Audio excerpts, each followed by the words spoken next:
Bueno, ¿estamos? ¿Vamos? Bueno, buenas tardes a todos. Les agradecemos la presencia. Esta actividad que vamos a desarrollar,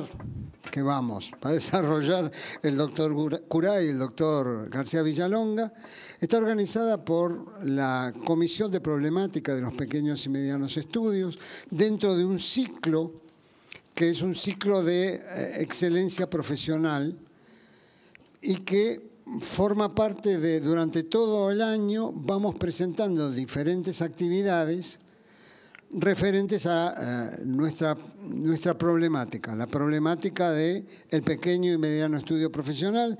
Ya les digo que vamos a tener una próxima actividad el 27 de septiembre sobre papeles de trabajo, obligación de uso y necesidad de su uso.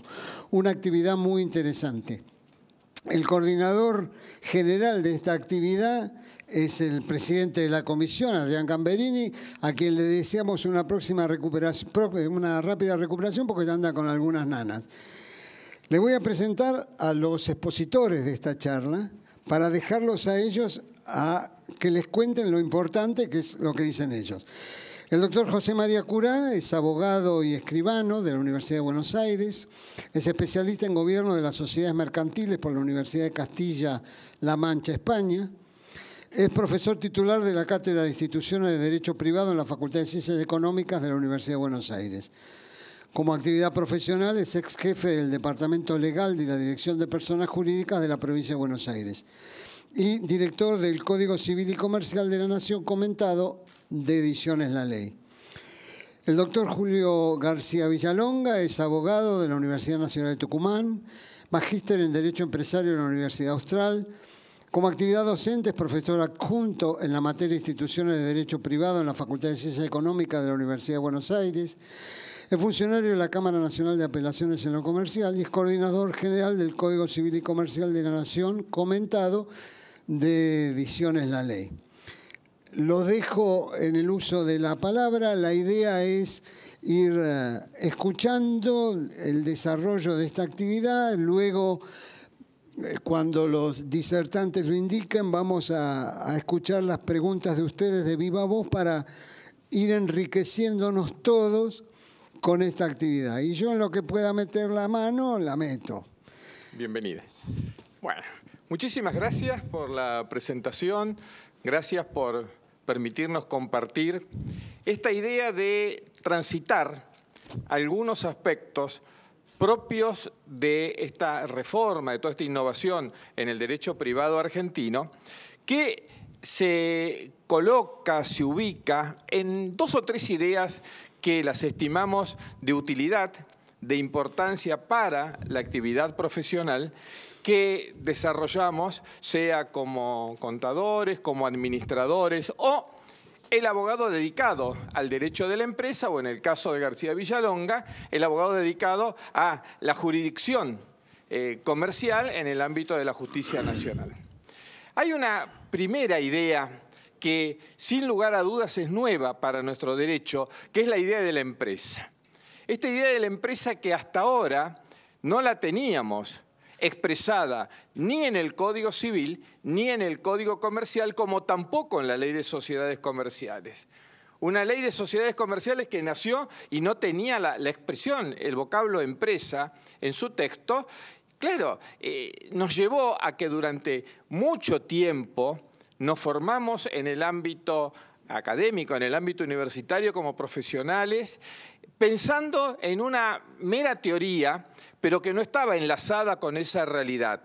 Como que la cuestión de la empresa era materia de la que se ocupaba otro y no aquel que estudiaba el derecho o aplicaba el derecho para el caso de las ciencias contables. El nuevo código trae y tiene muy presente la idea de la empresa como una realidad organizacional. No llega, no avanza, como lo han hecho los italianos, por ejemplo, ya hace bastante tiempo, de atribuirle el carácter de persona a la empresa.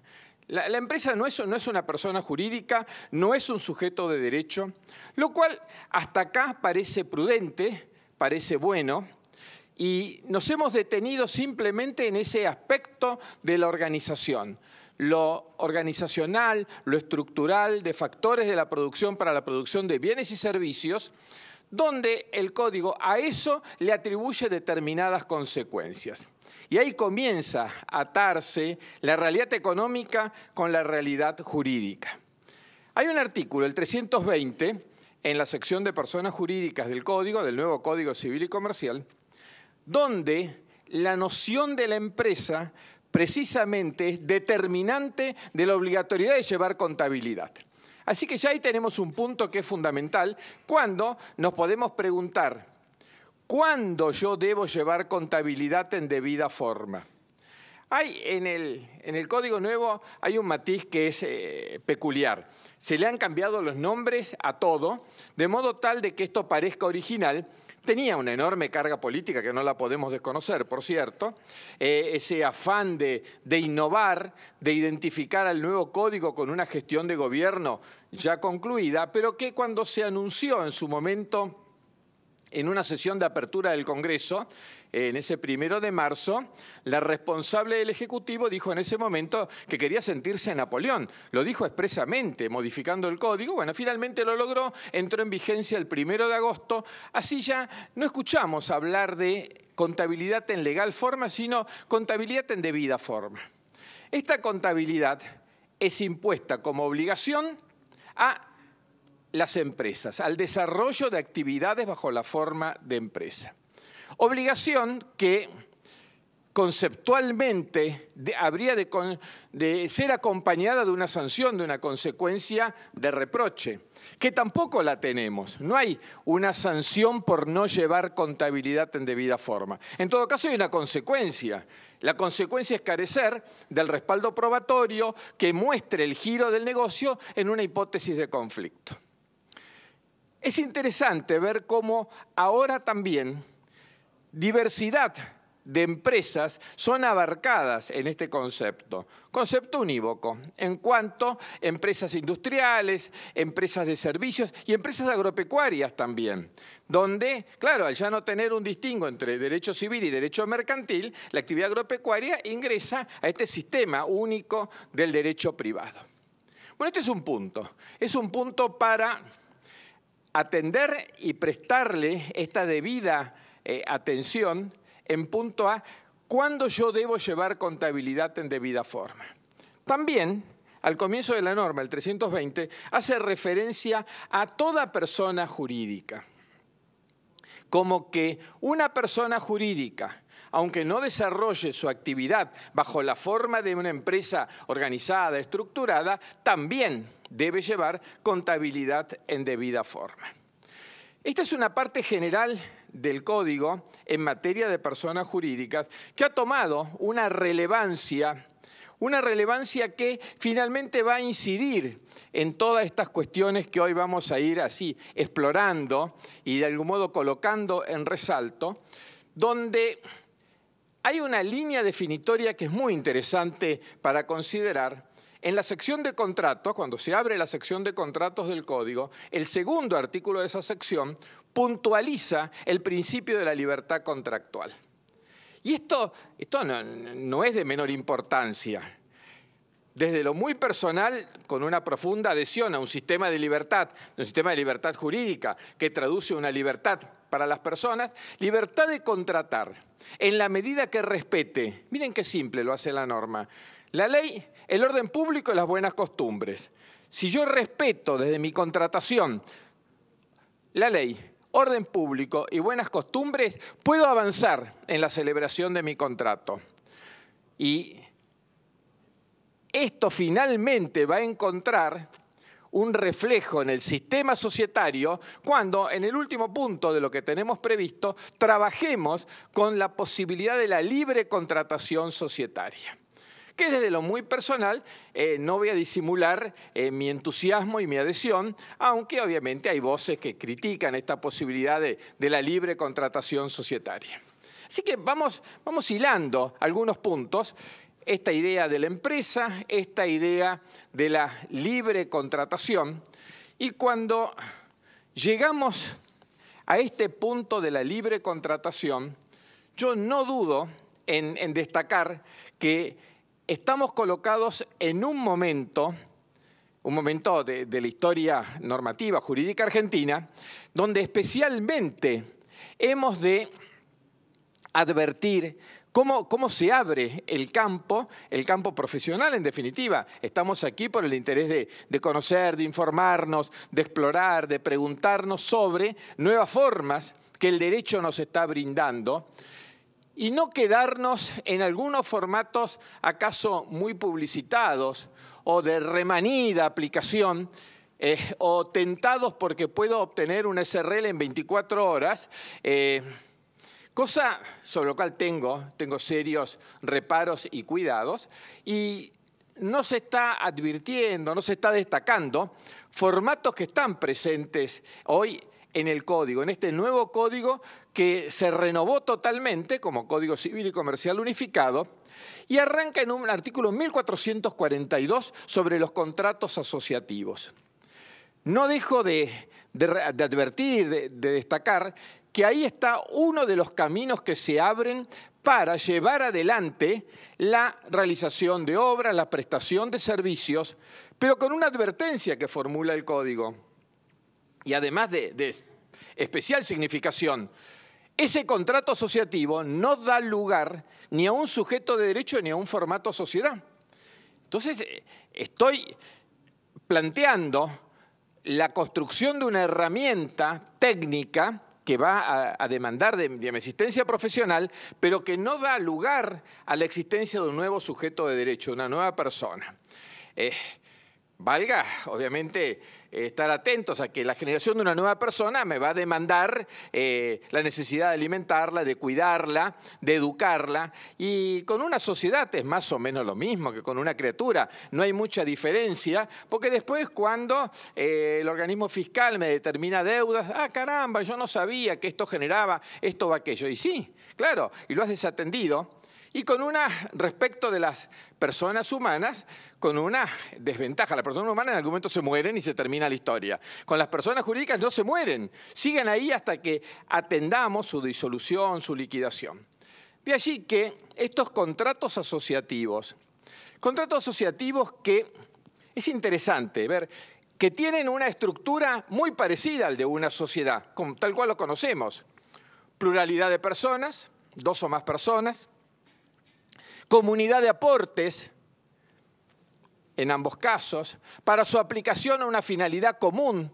Este sentido comunitario del 1442 expresamente lo señala. Así que hasta acá parece que vamos camino a la constitución de una sociedad. Pero ahí se corta esta enumeración, toda vez que el contrato asociativo no contempla, no prevé la comunidad en las pérdidas y la participación en las ganancias.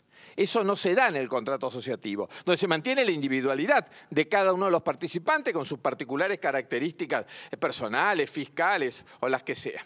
Donde las responsabilidades también van a ser personales, obviamente. Pero esa reunión de 2 o más personas a través de una contratación asociativa me está permitiendo llevar adelante la aplicación de una comunidad de aportes para la ejecución de una obra, la prestación de un servicio, donde acaso sea apresurado, sea aventurado, sea innecesario, la constitución de una sociedad que inevitablemente es un nuevo sujeto de derecho. Y hay algo que parece así de puro fatalismo inevitable. 2 o más seres humanos y en algún momento terminan teniendo algunas diferencias. Diferencias que en algunos casos se superan y en otros casos terminan en serios conflictos. No en vano, los tribunales están repletos de expedientes. Y si esas 2 personas son además marido y mujer, caramba, ahí ya el conflicto de familia en un juzgado de familia, reflejado luego en un juzgado comercial y ya es una ensalada total, y porque hubo alguien que les aconsejó constituir una sociedad anónima para la explotación de un kiosco.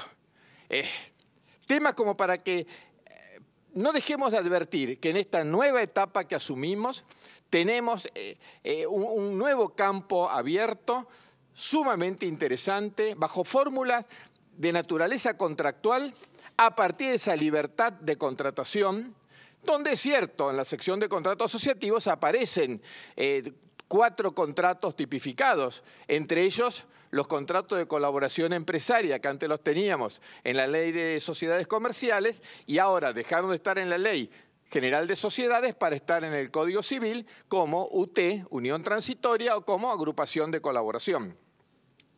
Pero son formatos que ya tienen otra dimensión de orden económico, otra dimensión incluso hasta de orden jurídico, porque demanda de decisiones de cada uno de los participantes para integrarse a estas agrupaciones.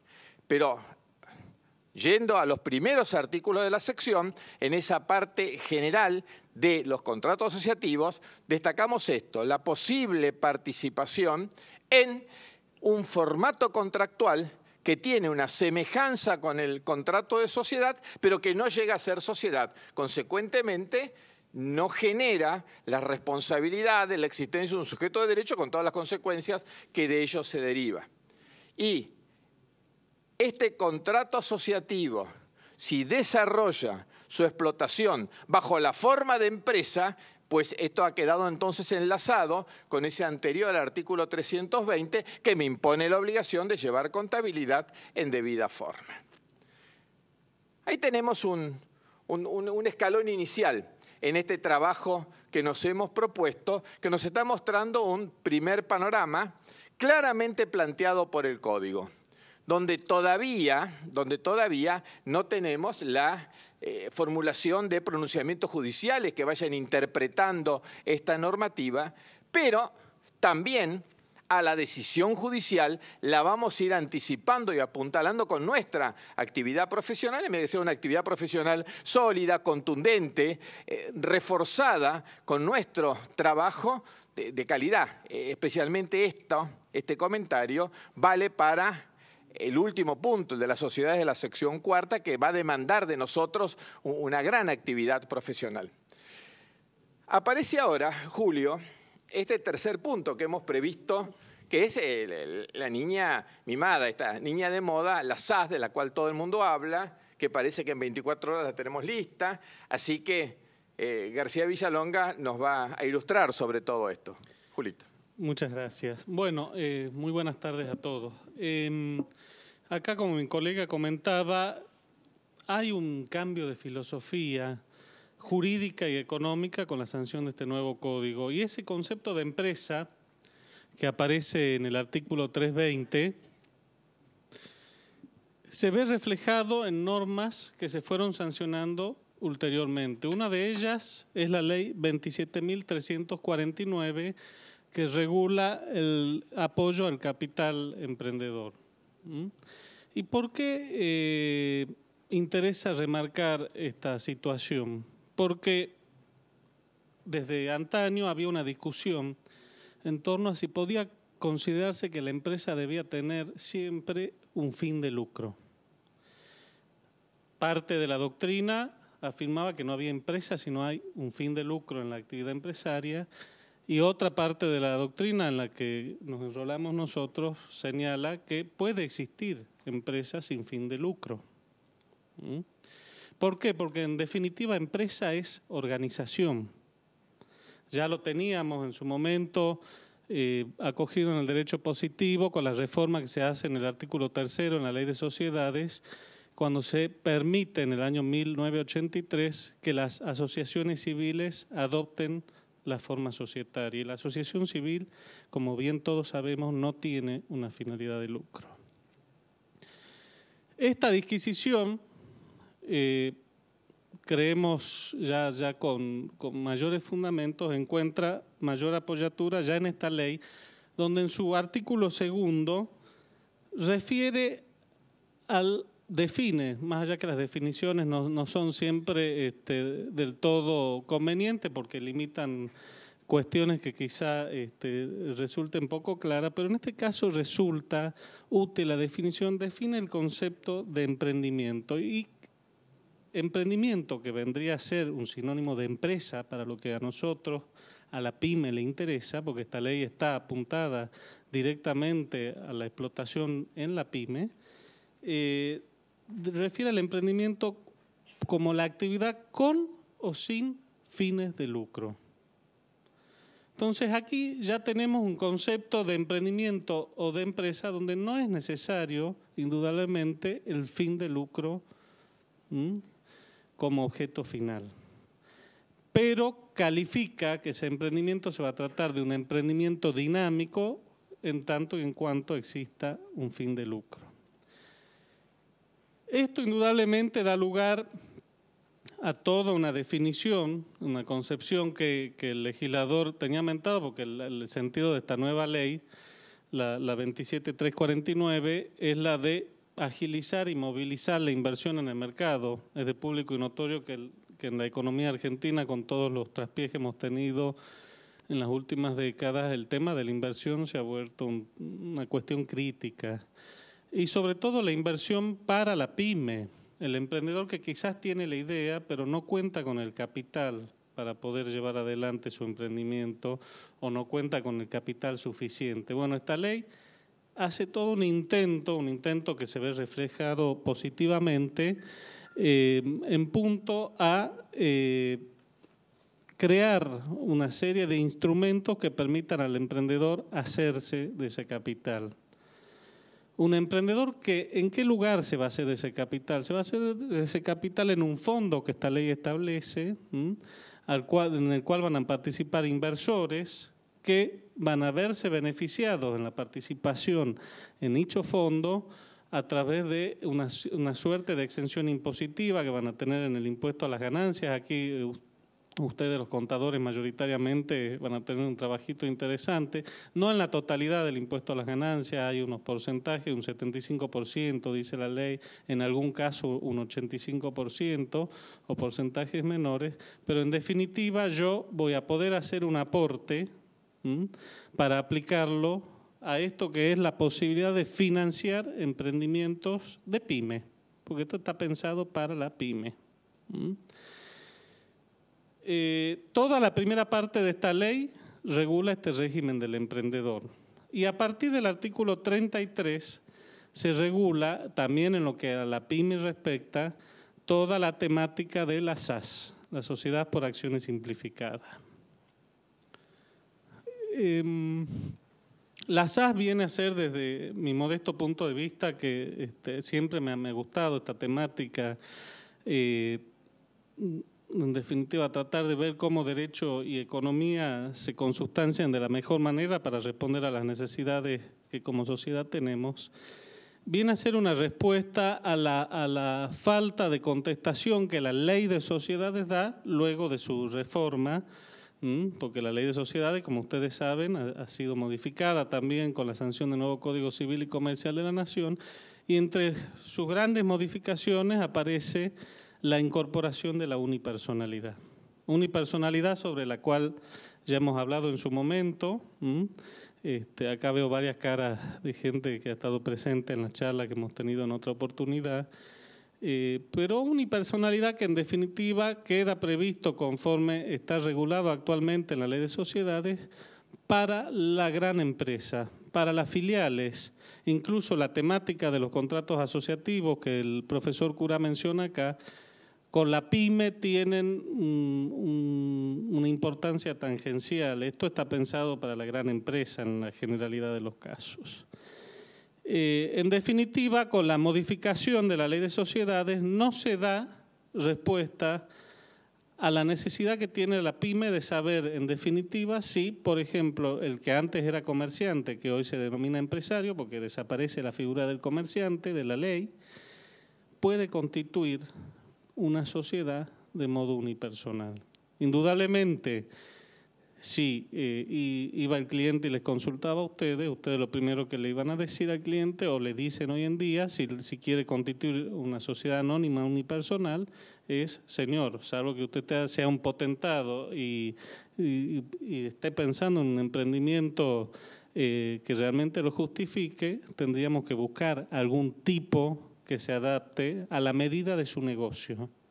Porque en definitiva nosotros como profesionales, en el caso de ustedes, tenemos que darle respuesta a la necesidad del cliente, a la necesidad jurídica en este caso, en función de un planteo económico que el cliente les está haciendo. La regulación que tenía la unipersonalidad en la ley de sociedades entonces no respondía a la necesidad del empresario, de la pyme. Tampoco responde en algunos supuestos, sobre todo en los casos de tipos en los que se limita responsabilidad en forma absoluta, el de la SRL y el de la SA, en muchos casos no responde a la estructura jurídica hacia necesidad empresaria. Y todo esto es receptado por el legislador, que a través de la sanción de esta ley que ahora estamos comentando, la 27349, incorpora este nuevo tipo societario, porque así lo define el artículo 33, que se denomina SAS. La SAS es un híbrido, si lo queremos ver así, un híbrido entre lo que es la regulación de la SA y la SRL, con una simplificación notable en lo que hace a las formalidades, porque precisamente la ley de sociedades, ya desde sus orígenes en el año 1972, era una ley muy formal, muy rigurosa en lo que hacía el cumplimiento de recaudos legales. Ustedes recuerden que ahí recién estábamos despegando del Estado como director en las cuestiones básicas, como por ejemplo, ustedes deben recordar que antiguamente las sociedades comenzaban a funcionar cuando recibían la autorización del Estado, antes no existía la sociedad. Todo eso se va flexibilizando en función de las necesidades económicas y de la evolución que va teniendo la economía y el derecho, y llegamos acá, a esta figura el día de hoy, donde, señoras y señores, cuento yo con la posibilidad, a partir de recientemente la Inspección General de Justicia ha emitido la Resolución General 6 del año 2017, donde regula todo lo relativo, reglamenta todo lo relativo a la SAS, que está legalmente previsto en esta ley que ahora comento. Entonces, a partir de ese momento yo tengo una sociedad que puedo constituir por medios digitales. Primer caso, en donde en definitiva nuestro derecho empresario, si lo queremos llamar así, se está amoldando a lo que son las nuevas pautas de constitución de sociedades en el mundo evolucionado en la materia. El contrato, acá es importante tenerlo presente, la ley dice, señoras y señores, esto se va a poder hacer y se va a poder constituir en el acto prácticamente. La ley dice 24 horas, la regulación de la Inspección General de Justicia avanza sobre eso y dice, en la medida que se constituya la sociedad conforme al modelo de contrato que está en uno de los anexos de la resolución general de la inspección, la sociedad se inscribe instantáneamente. Ni siquiera tengo que esperar las 24 horas. Si yo hago alguna modificación a ese contrato modelo que está regulado en la resolución, bueno, tengo que aguardar que la inspección corrobore que se haga el control en definitiva de legalidad de la cuestión para aprobar la inscripción de la sociedad. Es importante tener en cuenta que esta sociedad puede ser constituida por personas humanas o personas jurídicas, en eso tenemos amplitud. Solamente puede estar administrada por personas humanas. Todos aquellos que la representan deben ser administradores. La ley no lo dice claramente, pero la resolución en su artículo 29 termina de especificarlo. Puede ser, la resolución acá también pone un coto en lo que hace al número de administradores. Puede tener de 1 a 5 administradores. ¿Por qué? Porque esta es un tipo societario que está pensado para la pyme exclusivamente. Tal es así que está pensado para la pyme que la SAS no puede estar incluida en ninguno de los supuestos del artículo 299 de la Ley de Sociedades. O sea, yo tengo regulado un tipo societario fuera de la Ley 19.550, pero tan tipo es no solo porque la ley lo dice, sino porque se establece la posibilidad de su transformación en alguno de los tipos de la ley 19.550 y viceversa. En lo que hace a su estructura orgánica, es una estructura orgánica sencilla, simple. El órgano de gobierno está conformado por la reunión de accionistas, lo que sería una equiparación en la SRL de la reunión de socios, una reunión de socios expresamente. El órgano de administración está conformado por administradores, no hay un directorio como ocurre en la SA. Órgano de fiscalización es optativo. El modelo de contrato que la resolución 6 del 2017 de la IGJ establece excluye la sindicatura como órgano de fiscalización. Si yo quiero introducirlo, ya me estoy apartando del modelo de contrato y van a ser otras las pautas de aprobación de ese modelo de contrato. ¿Y por qué el legislador, en definitiva, el legislador y la autoridad de Contralor apuntan a esto? Porque precisamente se está pensando en una sociedad que dé respuesta a la necesidad del pequeño y mediano empresario. Hay cuestiones en las que resulta similar a la regulación que actualmente tiene la SA, por ejemplo, en la suscripción e integración de aportes. Yo suscribo en el caso del capital el 100%, integro el 25% y tengo un plazo de 2 años para realizar la integración total. Puede, y esto es un detalle no poco importante, constituirse una SAS unipersonal. No necesariamente va a tener que tratarse de una SAS constituida por 2 o más personas. Y esto a los fines del empresario, de la pyme, del cliente de ustedes que tiene el kiosco, el maxi kiosco, el almacén, puede resultar muy útil. Muy útil en la medida que, por supuesto, lleve adelante su emprendimiento con la responsabilidad que implica el caso. ¿Por qué? Porque si bien esta es una regulación que incluso establece un orden normativo, por sobre todas las cosas resulta aplicable lo que la ley establece para la figura. En forma subsidiaria voy a aplicar la regulación de la ley 19.550 siempre y cuando esa regulación no contradiga lo que las partes convencionalmente han establecido en su momento. Indudablemente, figuras como la de la inoponibilidad de la persona jurídica del artículo 54 podrían tranquilamente aplicarse al caso, por más que la ley no diga nada al respecto, por esa remisión que aquí se está haciendo. Indudablemente es un desafío para ustedes, no solo conocer el tema, profundizar en lo que resulta útil para su aplicación, sino proponerle al cliente, porque ya hoy es posible a través, les reitero, de toda una registración que se hace por medios digitales. Acá el papel desaparece, el expediente en formato papel desaparece, se forma un expediente digital para lo cual se crea un registro en la Inspección General de Justicia.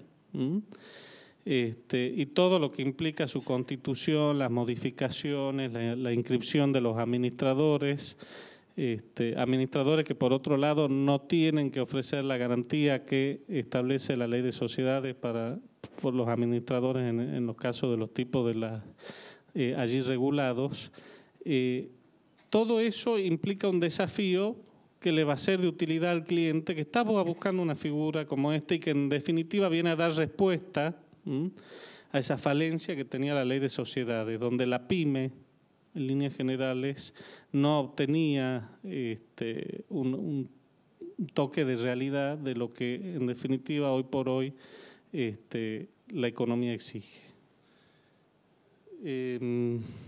Esto indudablemente también nos obliga a repensar si en todos los casos yo voy a tener que conformar o darle un formato jurídico regular a la empresa. Y esto es lo que da cabida a que ingresemos al análisis, porque vamos a ver que no siempre es necesario, al análisis de esto que la ley denomina sociedades de la sección 4. Doctor, sí. ¿Cómo una consulta? ¿Cómo ¿imagina usted que la sociedad en general, los bancos, van a recibir a las SAS? Porque uno lo ve así, todo es digital, todo muy lindo, somos todos buenos y todos honestos.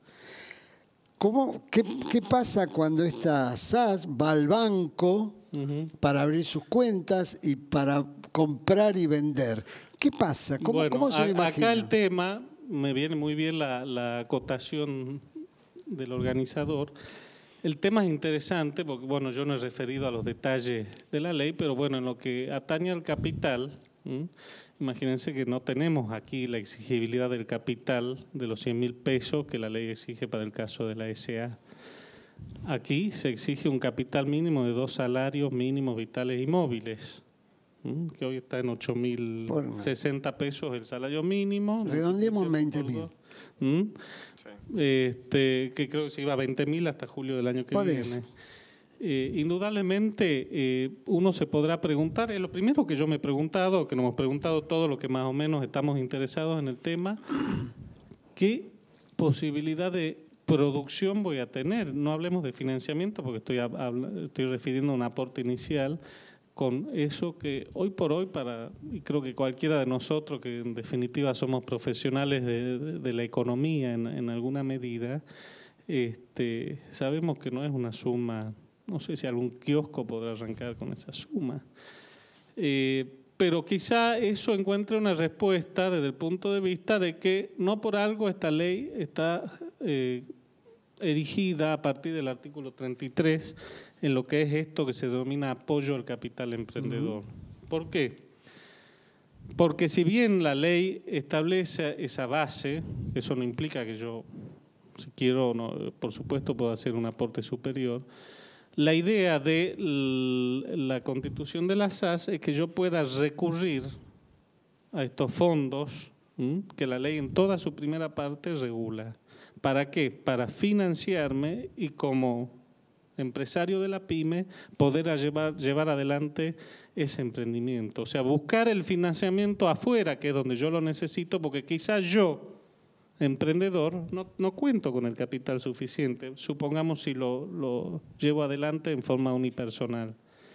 Entonces, no es arbitrario, no es caprichoso, más allá que uno al comienzo decía ¿qué tiene que ver esto con esto?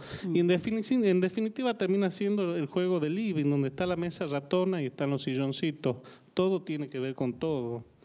¿Por qué? Porque ese capital, que si bien como capital de inicio puede ser mínimo, va a dar lugar indudablemente a que el emprendedor, el sujeto que inicia el emprendimiento bajo esta forma societaria nueva, busque el amparo, la inversión en este fondo que la primera parte de la ley regula.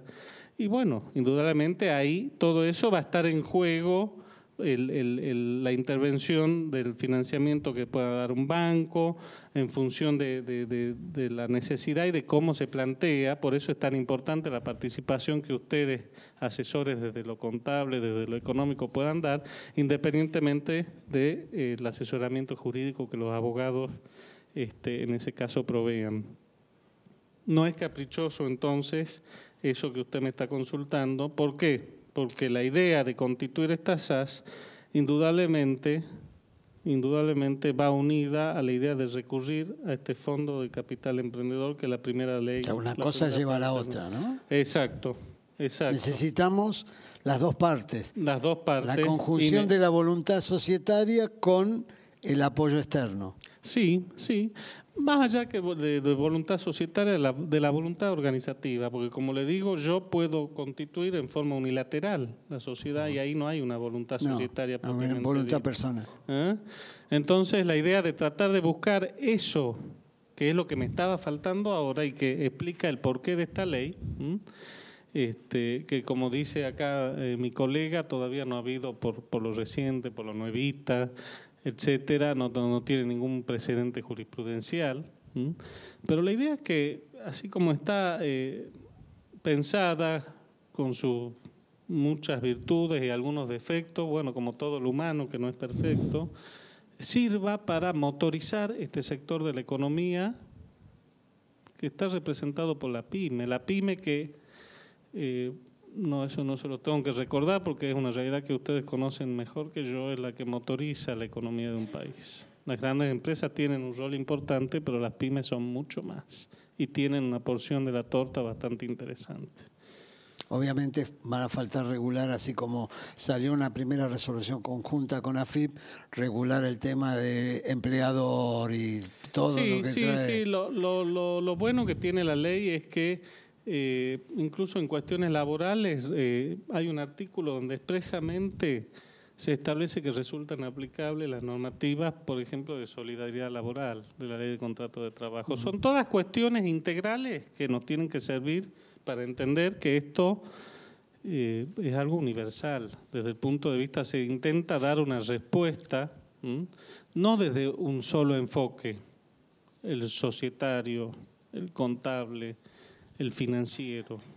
Acá se trata de armar la madeja con todos los aspectos que en definitiva estaban en carencia, porque acá había una carencia normativa que permita unificar las necesidades. Es más, si ustedes leen atentamente la ley, van a ver que la que tiene un papel, un rol fundamental, bueno, como lo está teniendo últimamente en todo lo que hace al control de las inversiones, etcétera, es la AFIP.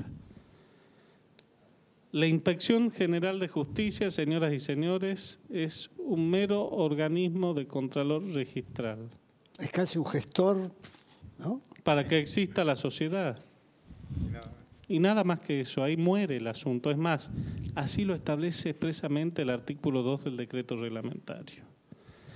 Entonces, la idea es tomarle el peso a esto que quizás no ha tenido aún la difusión que debiera tener. ¿Por qué? Por lo nuevo, por si bien se está escribiendo bastante, pero no ha tenido la explosión que debería tener, y más en el ámbito de ustedes, que son los principales propagadores de esto. ¿Por qué? Porque el cliente, al primero que va y le consulta sobre qué es lo que quieren hacer, cómo lo puede revestir jurídicamente, es al contador. Porque la realidad es esa.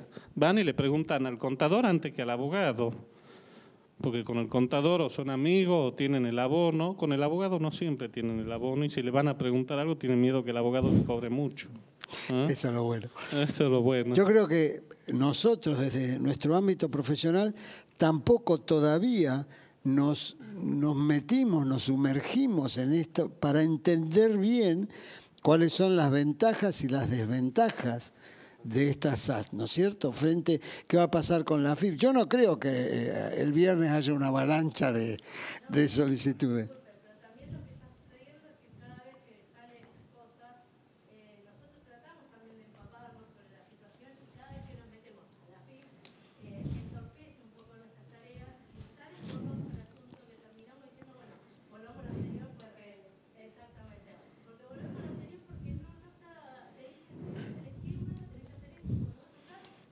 Bueno, la AFIP, a través de una resolución conjunta, se comprometió, ¿no?, a ayudar y empujar esto. Es que esa es la Démosle idea. un cachito. La idea es que sea algo conjunto, pero les reitero, hoy por cómo está regulada esta figura, para la pyme tendría que ser la princesa dentro de lo que es la organización jurídica para la organización económica. Mientras la AFIP no se convierta en la bruja mala que le trae. Pero es que la AFIP se convierte en la bruja mala en todos los tipos societarios. Claro, no es que va a haber más o menos control. Lo que uno espera es una facilitación de la tarea. Y después, obviamente, que la administración va a tener que controlar y va a tener que hacer toda su tarea, pero una facilitación para empezar, cosa que muchas veces nosotros nos encontramos con estas barreras, ¿no es cierto? Todo esto se inicia, les reitero, en forma digital, en una plataforma digital de trámites a distancia. Trámites a distancia, sí. Que bueno, el Ministerio de Modernización tiene implementada, y dentro de esa plataforma está el registro de sociedades por acciones simplificadas.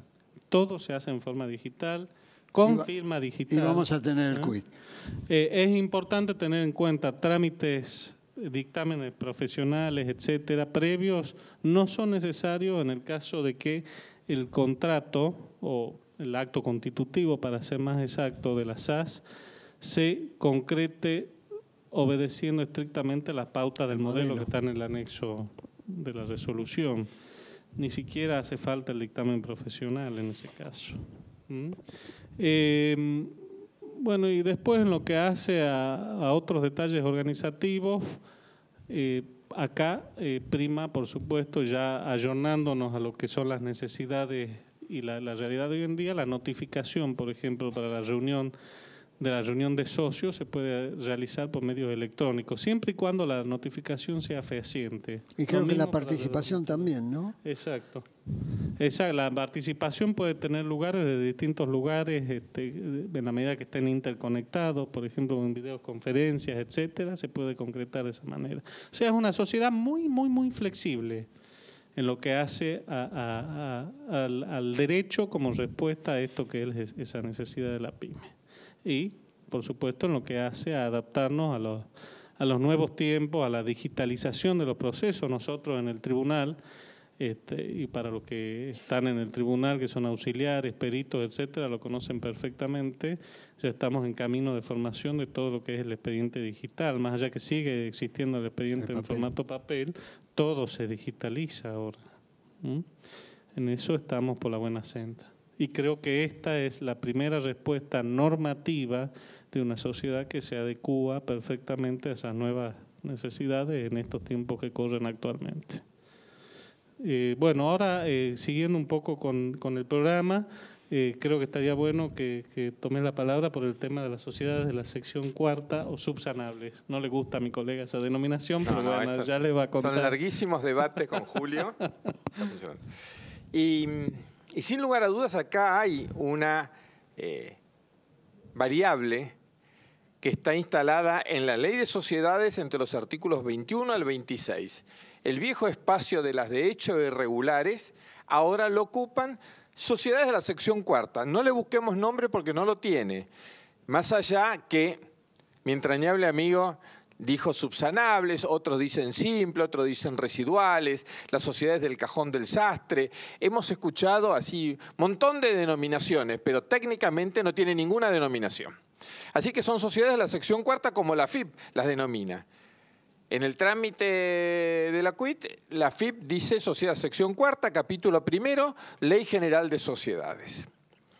Y esto se enlaza con algo que al comienzo Julio bien lo decía, y es interesante ver la evolución de nuestro derecho societario. Desde aquellas sociedades anónimas autorizadas por el presidente de la Nación mediante decreto, la escritura llevaba la copia del decreto con la firma del presidente, para luego ingresar a un régimen societario de la 19.550 de la mano de quien fue mi primer titular de cátedra, en la cátedra en la cual hoy estamos con Julio, que era Enrique Saldívar, con su rigor, su formalidad para trabajar, pero su genialidad intelectual también. No en vano su obra Los cuadernos de derecho societario perduran hasta el día de hoy como de inevitable lectura. Y ese rigor inicial donde aparecía destacada la tacha de nulidad por atipicidad, donde la sociedad no constituida regularmente, inevitablemente iba camino a la liquidación, no tenía otra alternativa, que en 1983, con esa reforma importante que se le aplicó a la Ley de Sociedades, apareció la figura de la regularización, aparecieron otras figuras dirigidas a salvar a la sociedad y permitirle alguna modificación para que cuando despertamos el 1 de agosto del 2015, porque fue así, medio de repente teníamos en vigencia el nuevo régimen legal, el del Código y separada la Ley de Sociedades, en buena hora se respetó la autonomía del derecho societario y más aún, se respetó la numeración de la ley, lo cual no nos impuso tener que otra vez volver a memorizar artículos de la Ley de Sociedades, cosa que con el Código sí, sufrimos que se cambió todo totalmente. Bueno, desaparece el primer párrafo del artículo 17, esto es, ya no hay tacha de nulidad absoluta por atipicidad. Esto es, en un momento de exceso de alcohol, de desvarío, de trasnochada, y amanecemos constituyendo una sociedad anónima de capital variable como si estuviéramos en México, en Monterrey. Pues bien, ¿Esto es técnicamente válido? Sí, técnicamente es válido. ¿Es eficaz? También es eficaz. ¿Sirve? Y bueno, veremos en el caso particular si esto sirve o no. Pero esa línea de la libertad contractual que antes puntualizábamos, ahora se traduce en la posibilidad de constituir sociedad con absoluta libertad, aún eludiendo los tipos societarios del capítulo 2 de la ley. Esto es, estamos ubicados en este capítulo primero, donde no es un tipo societario, donde no tiene denominación, pero sin lugar a dudas lo que sí tengo es sociedad. Consecuentemente tengo sujeto de derecho, Código Civil y artículo 2 de la ley. Y tengo sociedad en la medida que dos o más personas, acá en este caso no hay unipersonal de la sección cuarta, sino que arrancamos con por lo menos dos personas, ya no decimos conforme uno de los tipos previstos en la ley, efectúan aportes en común para aplicarlos a la producción de bienes y servicios, participando de las ganancias y de las pérdidas. Y hemos evitado decir en forma organizada, como sí dice el artículo primero, porque el tema de la organización de esta estructura de la sección cuarta tiene una pata de apoyo en el Código Civil, que requiere para todas las personas jurídicas organización, órgano de administración, órgano de representación, órgano de fiscalización, órgano de gobierno. Esas cuatro patas de la estructura organizacional, societaria, organización jurídica, que refleja la organización empresaria, me permite llevar adelante esta configuración de este sujeto de derecho. ¿Cuáles ventajas traduce este formato? La primera, no pasamos por la autoridad registral, la autoridad de control. Me tocó estar en organismo de control, lo dijeron, en la provincia de Buenos Aires, estuve en el registro público de comercio acá en Capital.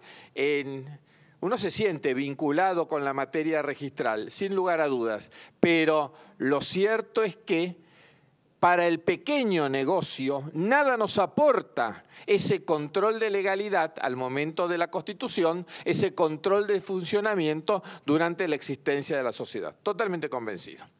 De allí que evitamos el control. Primera gran ventaja, no publicamos en el boletín oficial. No siempre es bueno estar anunciando, publicitando nuestras intimidades societarias a un público que acaso no nos interese que lo conozca. Luego, ese instrumento resulta ser oponible entre los otorgantes. Y esa noción de plurilateralidad organizacional que define el contrato de sociedad, acá se visualiza claramente. Entre los socios ese instrumento es oponible, cosa que el anterior contrato del irregular, o si teníamos de la de hecho, porque la FIP nos pedía un contrato escrito para la sociedad de hecho, pues eso no era oponible entre los otorgantes. Esto no nos servía para nada, absolutamente. Este nuevo contrato de la sociedad de la sección cuarta es oponible respecto de los terceros. Estamos avanzando a un plano de inteligencia negocial sumamente interesante. En la medida que, al momento de la celebración del negocio jurídico, al tercero le hagamos conocer el contenido de este instrumento de contratación societaria. Esta es una figura que puede resultar muy útil o muy inútil en la medida que seamos prolijos, cuidadosos, meticulosos, obsesivos casi, pues ahí nos va a resultar muy útil, nos va a servir atendiendo a que todavía no tenemos pronunciamientos jurisprudenciales, la cosa está comenzando, pero si yo me presento con un instrumento de constitución de sociedad de la sección cuarta que muchos desprecian y soslayan, prolija y rigurosamente conformado, no dudo que tengo a mi disposición esta pieza de enorme utilidad en tanto resulta oponible entre los otorgantes, resulta oponible a los terceros, puede ser titular de bienes registrables. Aquella personalidad precaria y restringida de la que hablaba la exposición de motivos de la Ley de Sociedades Comerciales respecto de las no constituidas regularmente, desaparece. Eso es una plena personalidad. Lo estamos evidenciando. Con un mecanismo de responsabilidad, así como características generales, responsabilidad mancomunada. Estamos saliendo de la responsabilidad solidaria que hasta ahora teníamos presente para situaciones irregulares o de hecho. Allí lo estamos presentando casi como el vendedor en el vagón del tren. Rumbo al Tigre, bueno, tenemos tiempo de publicitar nuestro producto. Y claro que sí, es un producto interesante. Interesante a partir de esa idea de la libertad, es interesante a partir de esa idea de la conformación de un nuevo sujeto de derecho desde la voluntad de los otorgantes. Y acá, claro, acá vienen algunas pautas a considerar. El uso de la escritura pública como instrumento en la Constitución, puede parecer sobreabundante en el parecer de algunos, puede mostrarse como innecesario, por cuanto la ley no me lo pide, cierto. Pero en esta realidad socioeconómica en la cual estamos inmersos, mucho más acá en la ciudad de Buenos Aires, no dudamos que si concurrimos al oficial de crédito del banco, si concurrimos a celebrar o a discutir un contrato de provisión de los servicios que prestamos desde nuestra sociedad con una compañía de mediana o de gran importancia, presentarnos con una escritura pública de constitución de la sociedad de la sección cuarta tiene un valor significativo, y cuando la gente ve sellos, un papel más grueso, de colores, con el escudo nacional y demás, y suena más importante. Eso forma parte de nuestra realidad cotidiana, así que no lo podemos negar. ¿Cuál es el contenido del instrumento? Donde por lo menos dos personas, fulano y mengano, cuyos datos, los datos son los benditos 7 datos que históricamente la ley de sociedades nos ha requerido, vienen por este acto a dejar por constituida una sociedad bajo el régimen de la sección cuarta, capítulo primero de la Ley General de Sociedades. Esta es la definición conceptual del objeto de este contrato. Conforme las cláusulas que siguen, 2 puntos. A partir de ahora, la enumeración de las cláusulas es la tradicional enumeración que conocemos desde que hemos cursado Derecho Privado en la facultad. ¿Acaso alguno ha cursado con nosotros en el curso? Pero lo cierto es que seguramente va a recordar un artículo primero donde está la denominación. La denominación es fulano y mengano, sociedad sección cuarta, capítulo primero, LGS. Dije bien. Con domicilio en el concepto de domicilio en la ciudad de Buenos Aires, con sede social en tal lugar dentro del ámbito de la ciudad, con un plazo de duración razonable, en directa relación con el objeto que vamos a desarrollar, el plan de negocios que hayamos concebido, desde ya que desechamos esa idea disparatada de los 99 años, donde el objeto social de ninguna manera tolera que el objeto sea a ser realizado por sí con terceros o asociado a terceros, donde esa concepción de anticipar contratos asociativos hasta puede ser motivo de conflicto. Porque claro, todas estas cuestiones funcionan casi automáticamente en la medida que no aparece el conflicto. Pero el día que aparece el conflicto, no como una cuestión inevitable, sino como una cuestión posible, estemos preparados para ello. Y un contrato que da lugar a la celebración, al desarrollo del objeto con terceros o asociado a terceros, y no es. Estamos abriendo demasiado el juego de antemano. Lo mismo que al señalar el domicilio, digamos, pudiendo establecer sucursales, filiales, agencias en cualquier punto del país, incluso hasta del exterior, o de todo el globo terráqueo. Es demasiado aventurado estar pensando en que nos vamos a ir tan lejos de repente, porque ocurre que una mañana nos despertamos y alguno de los administradores instaló una representación en Montevideo, en San Pablo o un poquito más lejos. Así que ahí desesperamos totalmente.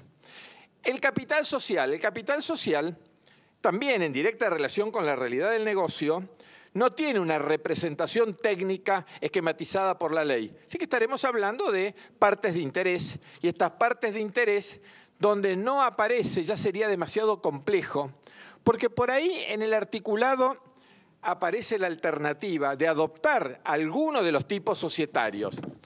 Y ahí sí, entiendo que no es coincidente en términos de practicidad, de aplicabilidad de esta normativa. Si me ubico en este esquema de contratación, pues está recurriendo a otro esquema de contratación que está en otro capítulo de la ley, esto es, constituir una anónima de la sección cuarta suena, no quiero decir disparatado, suena inconveniente, suena impropio, porque lo que estoy trabajando es un formato societario que no tiene una denominación técnica y no tiene una tipificación en el modo de representación del capital, tampoco lo tiene en la organización. De allí que la administración estará a cargo de un órgano de administración que lo podré llamar gerencia, pero en rigor lo estoy concibiendo, lo estoy armando desde este contrato. La forma de adoptar las decisiones a través de una reunión de socios, que la tengo que establecer reglamentariamente en este contrato. El mecanismo de fiscalización, que lo voy a establecer, organizar desde la facultad. En definitiva, es el artículo 55 de la ley. La facultad que tienen los socios de requerir, solicitar información, acceso a la documentación, etcétera. Señalar la fecha de cierre de ejercicio. Y ahí estoy cerrando esta estructura de organización de una sociedad de la sección cuarta, que al momento que la firmo, la escritura, acepten el consejo, tengo ya la sociedad, ya existe ese sujeto de derecho.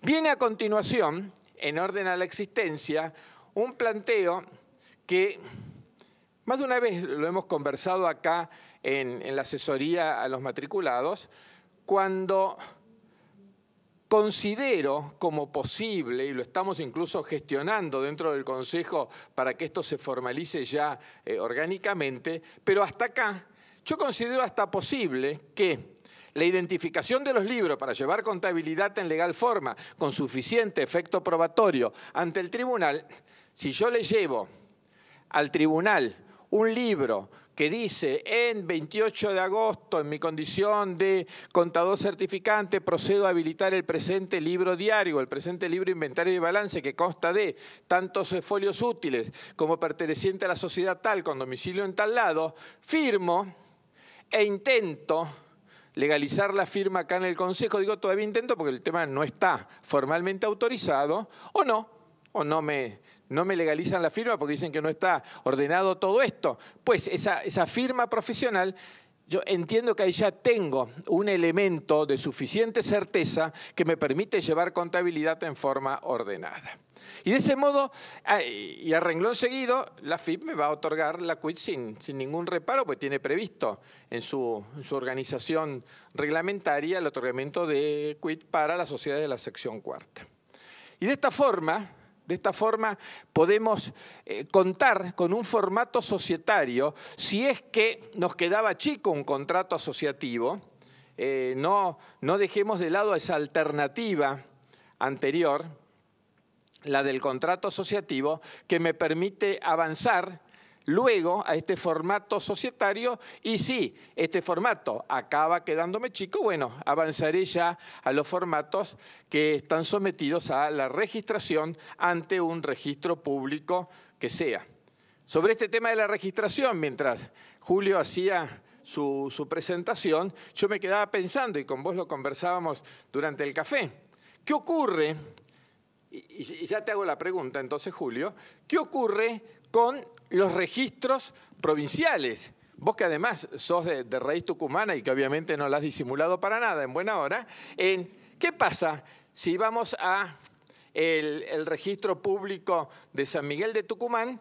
Le voy a requerir que se inscriba en 24 horas, ahí desde lo personal, además también con raíces en las provincias, curiosamente soy hijo de santiagueños y somos amigos, me pregunto, ¿no hemos invadido las jurisdicciones provinciales con una normativa nacional que le impone al registro, así en general, que inscribe en 24 horas?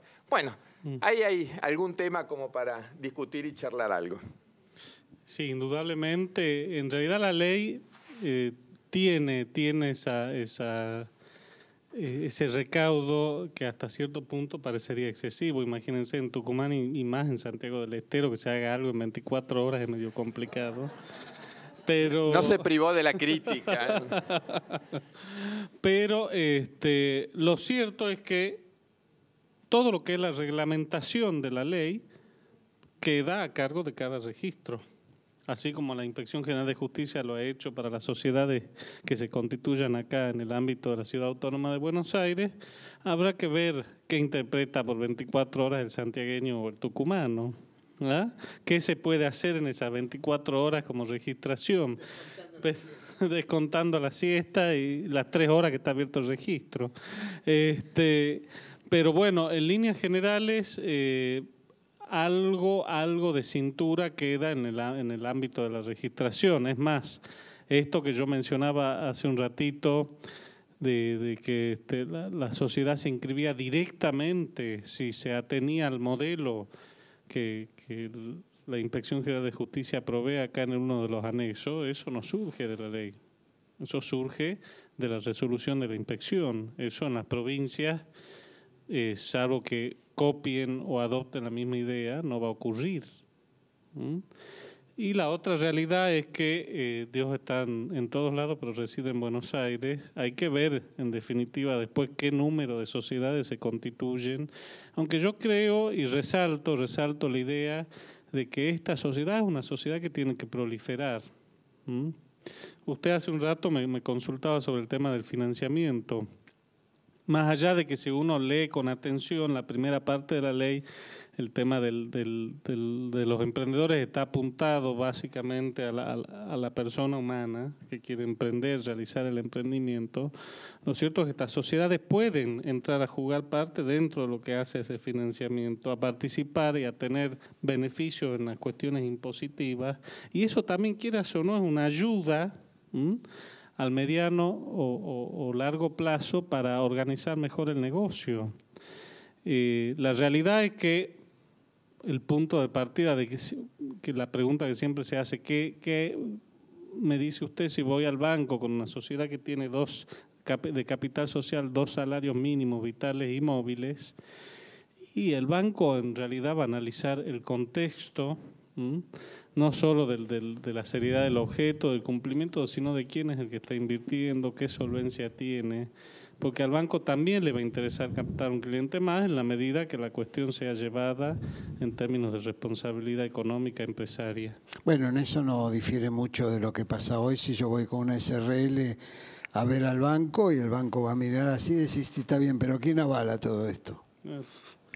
Digamos, se tiene un poco que ver, pero la realidad es que hoy ya tengo yo una figura, correcto, un formato societario que me va a permitir, como bien ha mencionado mi colega, y en clase siempre, en la facultad de donde damos clase, le decimos a los alumnos, ustedes no pueden decirle al kiosquero que constituya una sociedad anónima unipersonal, si viene y les consulta.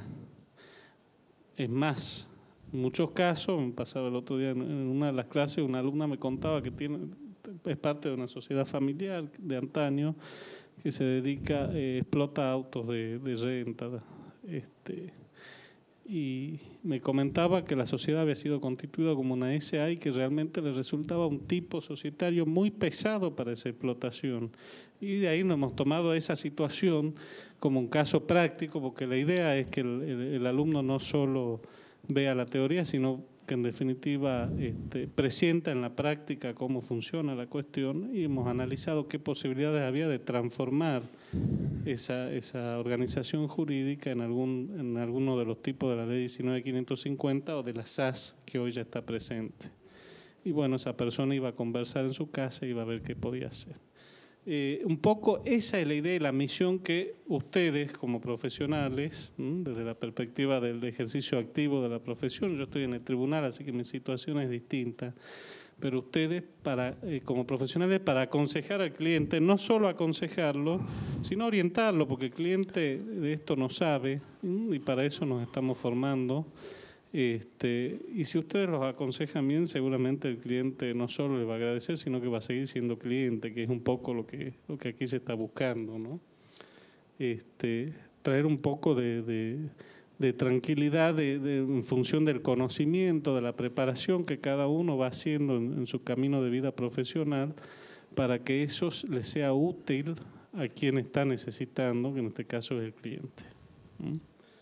No sé. No hay duda que esta es una herramienta muy, muy útil y que, bueno, vamos a tener que ir viendo cómo se va desarrollando, cómo todas las patas de la ley, la FIB, cómo se van desarrollando, y uno tiene la esperanza de que para determinados emprendimientos puede ser muy útil, ¿no es cierto?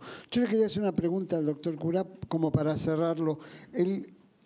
Cuando hablamos del contrato asociativo, por un lado el contrato asociativo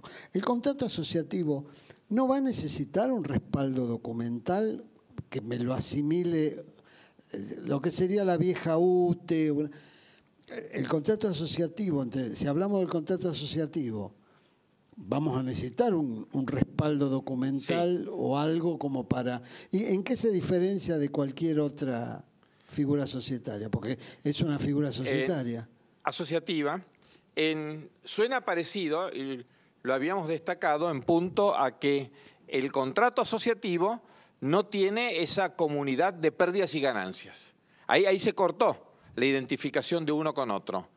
Entonces, fulano y mengano se asocian, es cierto, porque esa es la expresión, además que utiliza el código, a los efectos de desarrollar tal o cual negocio. Fulano aporta esto, mengano aporta esto otro, establecen el mecanismo de funcionamiento para producir ese bien o prestar ese servicio, establecen cómo cada uno va a recibir el rendimiento de ese negocio, que lo tienen que pactar, lo tienen que acordar. Ahora bien, no hay compromiso de soportar pérdidas porque no hay pérdidas comunes. Son dos individualidades que han enlazado su vínculo desde este contrato asociativo para llevar adelante este negocio, donde cada uno tendrá que emitir la facturación, cada uno tendrá sus obligaciones fiscales en modo particular, y no tengo nada más que estas dos personas, dije dos, como puedo decir 3 o 4, operando. Por cierto que el respaldo instrumental es fundamental, mucho más cuando ya hay aportes en dinero para llevar adelante este emprendimiento, sí. Lo que pasa es que cualquier emprendimiento empresarial, comercial, puede traer como consecuencia ganar o perder. Un emprendimiento, claro, puede salir mal. Y cada uno va a ganar y va a perder en forma individual.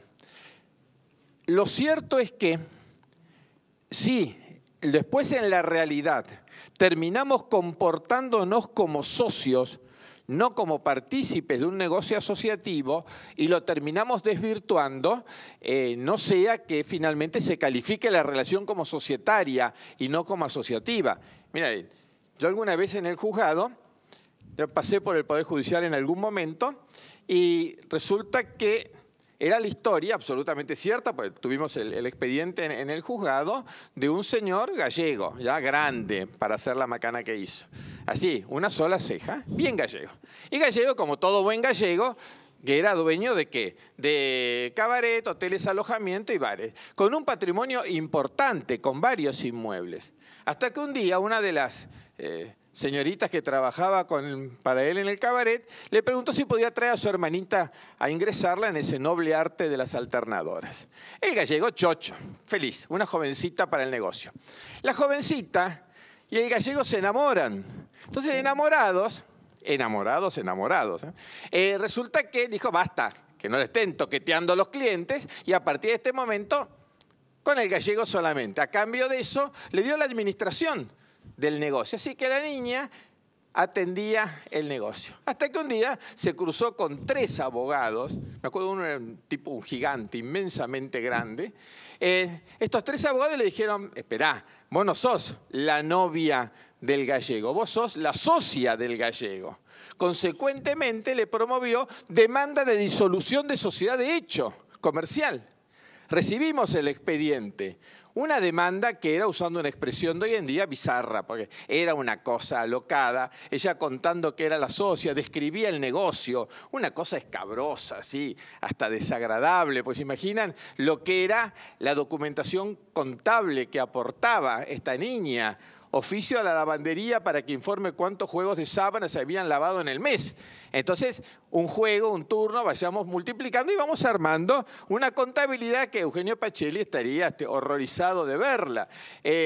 Cada 2 jabones, un turno, vayamos y seguimos así armando una contabilidad en legal forma. La prueba testimonial es interesante ahí. No llegamos porque él contesta demanda y dice, no, yo soy tu novio. Entonces las fotos eran el gallego abrazado a la actora, fiestas de cumpleaños en el patio de los hoteles. Así esas imágenes que a uno le quedan grabadas para toda la vida. Les aseguro, lo teníamos al gallego en la sala de audiencias del juzgado llorando, pero llorando de amor. Pocas veces vi a alguien llorar de amor de un modo tan desconsolado, yo a vos te quiero, y la otra, no, ¿qué me vas a querer? Bueno, pero terminaron arreglando, porque claro, había en el fondo algún mínimo de convicción societaria en esa relación que esta gente describía, y bueno, se llevaron algunos inmuebles del gallego. Así que el gallego quedó desolado, nunca más supe de él, no sé si se habrá suicidado, pobre gallego, desconsolado, daba pena verlo, al tipo llorando, así le caían las lágrimas. De modo tal que esto que vos señalás es muy cierto. Somos amigos de la desprolijidad, de la confianza, del desorden instrumental. Y bueno, cuando transitamos caminos que pueden estar rozando situaciones que puedan llevar a confusión, y si le agregamos la problemática laboral, donde se confunde la relación societaria con la relación de dependencia, bueno, ahí ya conformamos una ensalada fenomenal que más vale a tiempo tener las previsiones documentales, los respaldos probatorios, ser muy ordenados en todo eso, porque de lo contrario es muy difícil después enderezar esas situaciones. Bueno, muchas gracias. Esta es la parte en donde abrimos al debate, a las consultas, para poder ir ampliando todo esto lo que los doctores nos fueron explicando. Espera que... Ahí estamos.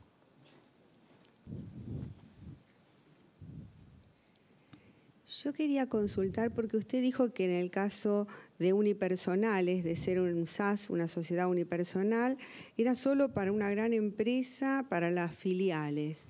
Y después dijo que lo unipersonal servía para que la gente que tenía pocos recursos lo implementara. ¿Cómo? Yo ahí le comento, he mencionado que la SAU está pensada para la sociedad anónima unipersonal, está pensada para la filial.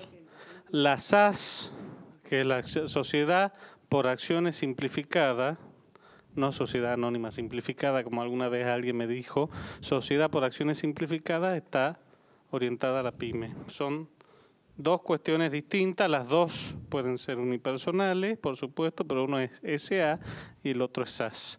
Tienen una finalidad, sí, quizá, sí. ¿Alguna otra pregunta, consulta? Aclaración sobre algo que quizás hemos dicho así a las pasadas y que les... Es limitada al capital aportado. Es otro tipo societario que tiene su responsabilidad limitada al capital aportado, con la limitación, la aplicación que se hace subsidiariamente del artículo 54, la teoría de la inoponibilidad de la persona jurídica en caso de que proceda, por supuesto, ¿no?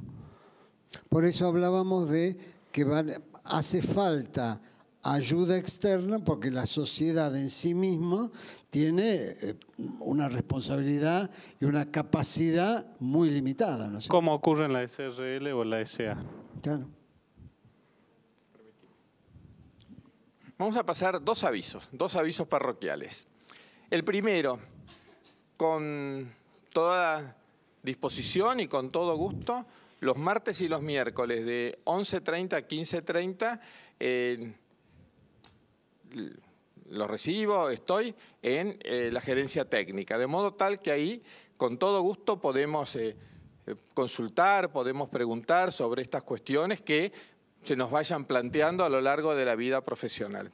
Y luego, con Julio hemos comenzado a publicar una colección de pensamiento jurídico acá con Edicom, donde ya han aparecido 2 volúmenes, el primero dedicado a la empresa y el segundo dedicado a los contratos asociativos, precisamente.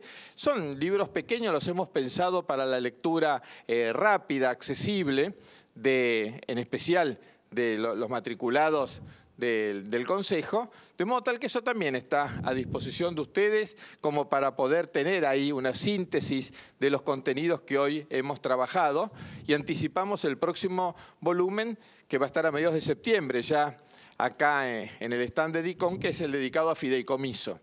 Ese auguramos que va a ser de interés porque transita todos los fideicomisos imaginables, el deportivo, el educativo, por acciones, testamentario. Así que es un tema interesante que además de absoluta actualidad.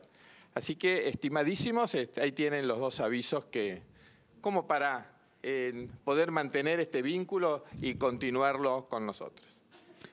Bueno, si no hay más consultas, quedó todo clarísimo. Bueno, solo me queda agradecerles a los doctores su participación. Gracias a ustedes por la invitación. A ustedes recordarles que el 27 de septiembre en el Salón Belgrano C, acá al lado, vamos a hablar sobre los papeles de trabajo, su obligación y la necesidad de tenerlos. Nada más y muchísimas gracias. Gracias.